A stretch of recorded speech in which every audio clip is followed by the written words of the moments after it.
Hello বন্ধুরা, কেমন আছো তোমরা? রান্না কাব্যকথা কিচেন থেকে চলে আসলাম আজকে দুপুরে একটি রান্নার ভিডিও নিয়ে। দেখো, আজকে আমি খুবই সাধারণ একটা রান্না করছি। আজকে আমি রান্না করছি বাষ্পকচু দিয়ে রুই মাছের মাথা। হয়তো বলবে যে বাষ্পকচু, এই কচু টচু দিয়ে তো ইলিশ মাছের মাথা খায়। দিদি, তুমি আবার রুই মাছের মাথা রান্না করলে কিভাবে? আসলে জানো, রান্না এক্সপেরিমেন্ট করতে আমার খুব ভালো লাগে। চিন্তা করলাম ইলিশ মাছের মাথা দিয়ে যদি এই বাষ্পকচু খাওয়া যায়, তাহলে রুই মাছের মাথা দিয়ে একটু রান্না করে দেখি। আর বিশ্বাস করো, এটা এত দেখে মনে হচ্ছে যে এত মজা হয়েছে। তবে একটু রেসিপিটা বলে নিই। বাষ্পকচু তোমরা যে শলার দিকটা এটা ছোট ছোট করে কেটে নিয়ে হলুদ লবণ দিয়ে সিদ্ধ করে নিবে।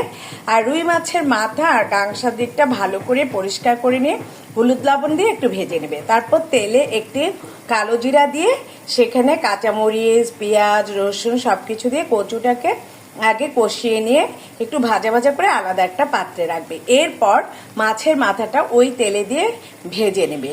ভেজে নেওয়ার পরে আবার তোমরা অল্প একটু সরষের তেল দিয়ে তেলে শুধুমাত্র মরিচ ফোড়ন দিয়ে সেখানে জিরের গুঁড়ো দিয়ে, হলুদের গুঁড়ো দিয়ে এবং কিছু কাঁচা পাকা লঙ্কা দিয়ে এই কচু এবং মাথাটাকে দিয়ে খুব ভালো করে নাড়াচাড়া করবে।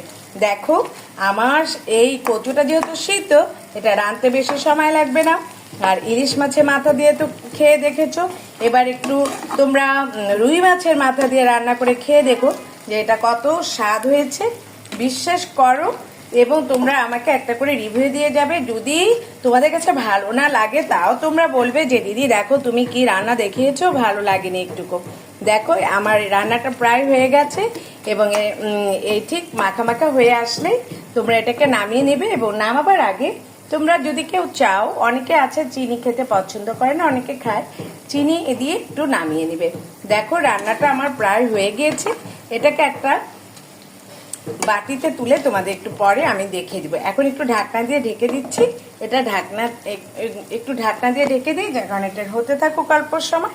একটু ভাজা ভাজা হলে একটু পরেই আমি তোমাদের নামিয়ে দেখিয়ে দিব।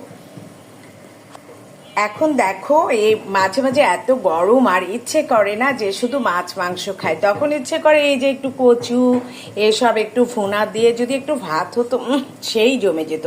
আজকে দুপুরবেলা আমি আমার মেনুতে রেখেছি এই বাষ্পকচু বা পানি কচু, যেটাই বলো না কেন, এই কচু দিয়ে রুই মাছের মাথা। এবং তোমরাও রেঁধে এটাকে খেয়ে দেখে রান্না করে বলবে যে এটা কেমন হয়েছে, ঠিক আছে?